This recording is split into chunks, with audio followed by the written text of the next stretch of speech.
10월 20일 새벽 예배를 하나님 앞에 드리도록 하겠습니다. 먼저 사도신경으로 신앙 고백 드립니다.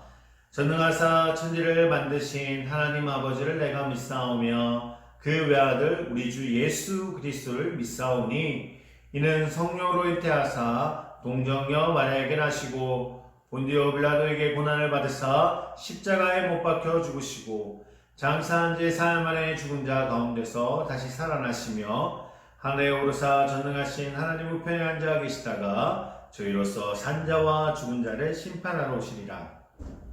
성령을 믿사오며 거룩한 공회와 성도와 서로 교통하는 것과 죄를 사하여 주시는 것과 몸이 다시 사는 것과 영원히 사는 것을 믿사옵나이다. 아멘. 오늘 이 새벽에 보실 말씀은 욥기서 21장 34절에서 27장 6절까지의 말씀입니다. 욥기서 21장 34절에서 27장 6절까지의 말씀입니다. 먼저 말씀 읽고 돌아오도록 하겠습니다. 정지 버튼 눌러주시고요. 먼저 말씀 읽어주십시오.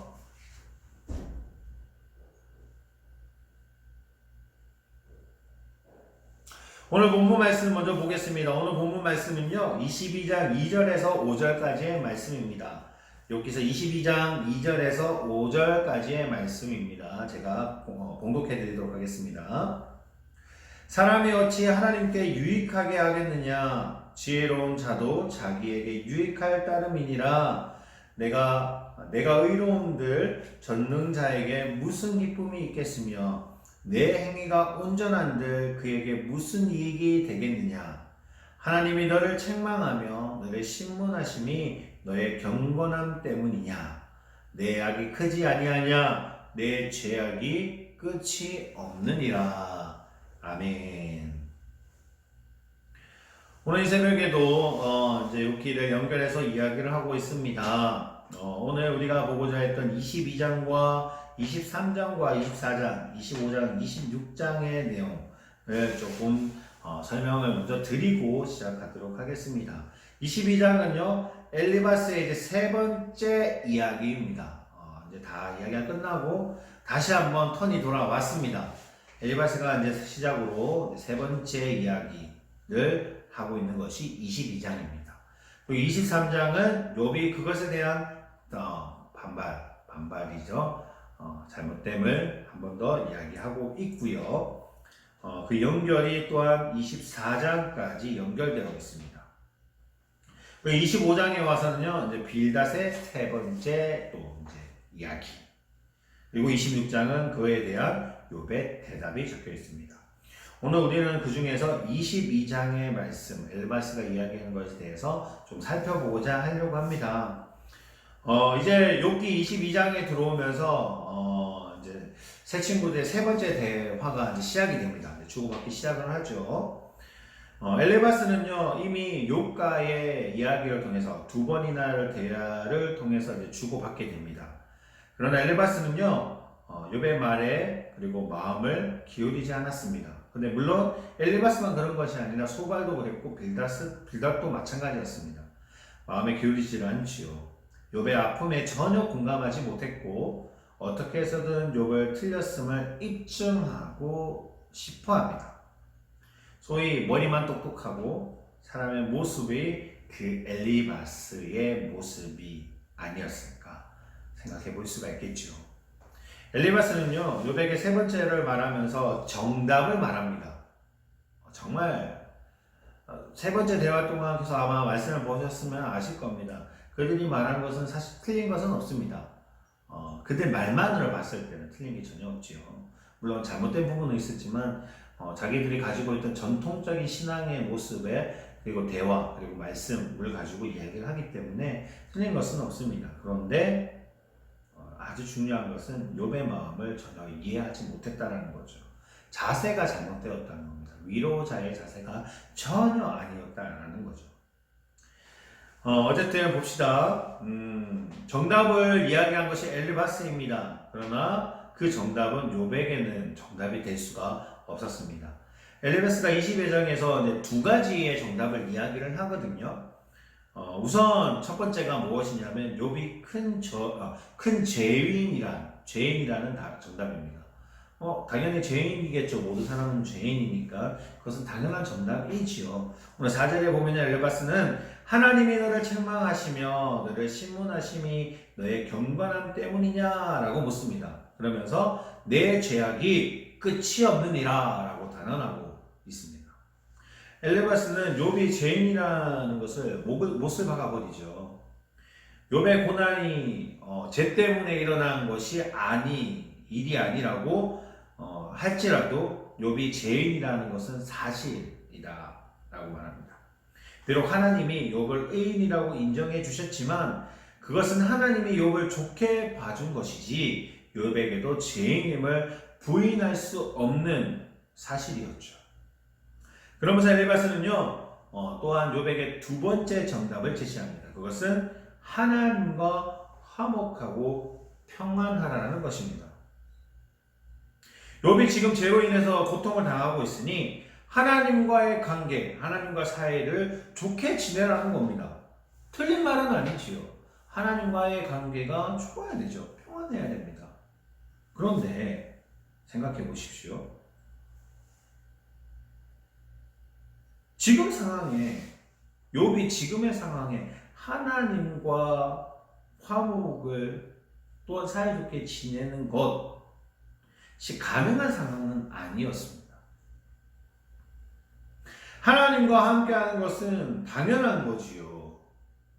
하나님과 화목하는 것은 당연합니다. 그런데 욥이 지금 처해 있는 상황이 그런 부분에 쉽지 않았다라는 겁니다. 정답이긴 하나 그에게는 답이 될 수가 없었다라는 겁니다. 이 엘르바스의 이 두 가지의 정답은 모두 맞는 말이죠. 욥이 죄인이었고 또한 욥이 하나님과 화목하고 편하게 지내야 되는 건 당연합니다. 그런데 문제는 지금 현실 속의 욥은 스스로 하나님과의 화목할 수 있는 길이 없었습니다. 욥은 본래의 말씀에 순종하려고 얼마나 몸부림쳤던 사람입니까? 앞에서 보셨잖아요. 그가 잘못해서 이런 벌이 이루어진 게 아닙니다. 그런 상황이 아닙니다. 욥은 어떻게든 하나님과 함께 하려고 얼마나 노력했던 사람인지 모릅니다. 그럼에도 불구하고 지금의 상황은 욥의 삶엔 정말 비극이 찾아오는 것이지요. 그리고 이 비극은 스스로 헤어나올 수 있는 것이 전혀 없었습니다.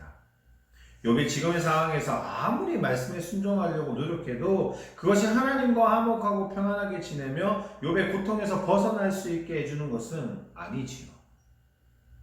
그래서 욥에게는 욥을 도울 수 있는 자가 필요했습니다.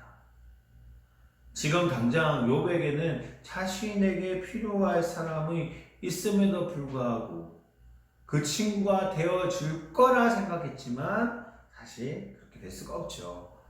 욥이 고백한 대로 욥이 지금 필요한 거 19장에 고백했는 거 있는데 정말 필요한 것은 욥의 대속자였죠. 그런데 그 대속자는 사실 우리는 잘 알고 있죠. 누가 되시면 예수 그리스도밖에 될 수가 없습니다. 엘리바스는 22장에 인간이 죄인과 하나님과의 화평을 평안하라는 것을 정답이라고 말했지만 그 답은 욥의 고통에서 견뎌낼 수가 없었습니다. 엘리바스는 아마 욥이 좀 깨닫기를 원했을 겁니다. 왜냐하면 유대 백성들에게 있어서의 신앙은요, 하나님이 축복 주시는 것, 정말 이 세상을 편하게 살아가는 것이 하나님을 잘 믿는 증거라고 생각했거든요. 하지만 욥은 지금 상황이 그렇지가 못했기 때문에 하나님과의 관계가 떨어져 있다고 생각합니다. 사실 욥은 하나님과 떨어져 있는 상황이 아니었습니다. 그런데 친구들은 계속 그런 부분들로 이야기를 하죠. 욥이 지금 당장 그 상황에서 필요했던 것은 그의 마음을 위로하는 자, 대속해 줄 수 있는 사람, 바로 예수 그리스도밖에 없습니다. 욥기에서 이야기를 하는 겁니다. 그 정답은 인간이 할 수가 없다라는 겁니다. 엘리바스가 아무리 정답을 말한다 하더라도 그것은 욥이 구해주지 못하는 더욱 고통스럽게 만들 수밖에 없는 이야기였습니다. 인간에게는 죄인을 하나님과 화목하게 만들어서 인간의 고통에서 구원해줄 그 대속자, 구원자가 필요합니다. 근데 그분이 예수님임을 너무나도 잘 알죠. 아마 하루하루 살아가실 때 힘들 때가 너무 많으실 겁니다. 인간을 통해서 그 문제를 해결하려고 하지 마십시오. 인간을 통해서 위로를 받으려고 하지 마십시오. 잠깐의 위로가 될 수는 있을지 모르겠으나 그 문제의 아픔을 해결해 줄 수 있는 분은 오로지 예수 그리스도밖에 없습니다. 꼭 기억했으면 좋겠습니다. 사랑하는 성도님, 오늘 이 새벽에 이 엘리바스의 모습을 통해서 한 두 가지 측면의 교훈을 좀 생각해 보려고 합니다. 하나는요, 우리가 정답을 말하는 사람이 아니라 예수 그리스도의 십자가를 말하는 사람이 되었으면 합니다. 너무나도 힘들어서 그 늪에서 빠져나올 수 없는 사람이 있다면 우리가 아주 실수하기 쉬운 것이 뭐냐면 하나님의 말씀을 빗대어 나의 생각과 나의 논리를 이야기하는 것입니다. 정답이 될 수는 있습니다. 그 말씀이 하나님의 말씀이기 때문에 그 사람에게 도움을 줄 수는 있습니다. 그러나 엘리바스와 같은 문제가 발생하게 됩니다. 오히려 힘들고 어렵고 그 늪에 빠져있는 사람은요, 그 정답이 될 수 없을 수도 있다는 거. 오로지 예수 그리스도의 십자가, 예수님만이 해결해 주실 수 있고 그 아픔을 이해하실 수 있다는 것을 우리가 깨닫기를 원하며 정답을 말하는 사람이 안 되었으면 좋겠습니다. 그리고 두 번째는요, 우리가 이해할 수 없는 이 인생의 아픔과 고통 속에서 예수 그리스도의 십자가를 바라볼 수 있기를, 나 자신도 이렇게 힘들고 어려운 상황에 놓였을 때 예수 그리스도를 바라보는 자가 되기를 원합니다. 그래서 꼭 기억했으면 좋겠습니다. 세상의 그 어떤 것들도 우리의 위로할 수 없다는 거. 잠깐의 즐거움과 아픔을 잠깐은 잊을 수 있을지 모르겠으나 그 문제를 완벽하게 해결하실 수 있는 분은 하나님과 예수님밖에 없다는 것. 오늘 꼭 기억하기를 원하며 이 시간 기도할 때 오로지 하나님을 붙드는 성도님들 되시기를 소원합니다. 또한 이 새벽에 기도할 때요, 하나님께 응답받을 수 있는, 그리고 기쁨으로 넘칠 수 있는 저희 강원교회 성도님 되시기를 소원합니다. 기도하겠습니다. 하나님 아버지 감사합니다. 오늘 이 새벽에 이 욥의 아픔을 이해해 보기를 원합니다. 정말 우리가 너무나도 쉽게 저질 수 있는 잘못은 하나님의 말씀을 빗대어 우리의 생각을 이야기할 때입니다. 너무나도 힘들고 어려운 사람들이 주위에 있다면 내 말과 내 생각이 아니라 오로지 예수 그리스도를 통해서 해결받을 수 있기를 기도해 주고 위로해 주기를 원합니다. 만약 내가 너무나도 힘들고 지금 이 시간 너무나도 힘들고 어려운 사람이 있다면 우리 또한 사람을 통해서 위로를 얻는 자가 아니라 하나님을 통해서 예수 그리스도를 통해서 위로받을 수 있는 믿음의 백성이 될 수 있도록 주님이 인도하여 주시옵소서. 이 새벽에 기도하며 나아갑니다. 아픔을 내려놓기를 원합니다. 주여 만져주시고 치료해 주시고 응답하여 주시옵소서. 이 새벽에 기도하는 모든 기도 제목을 주님이 인도하여 주시고 응답해 주셔서 우리의 입술에서 감사함으로 고백할 수 있는 이 새벽이 될 수 있도록 주님이 축복하여 주시옵소서. 이 모든 말씀 예수 그리스도의 이름으로 기도드립니다. 아멘. 하늘에 계신 우리 아버지여, 이름이 거룩히 여김을 받으시오며 나라의 임하옵시오며 뜻이 하늘에서 이룬 것 같이 땅에서도 이루어지리다. 오늘날 우리에게 일용할 양식을 주옵시고 우리가 우리에게 죄 지은 자를 사하여 준 것 같이 우리의 죄를 사하여 주옵시고 우리를 시험에 들게 하지 마옵시며 다만 악에서 구하옵소서. 대개 나라와 권세와 영광이 아버지께 영원히 있사옵나이다. 아멘.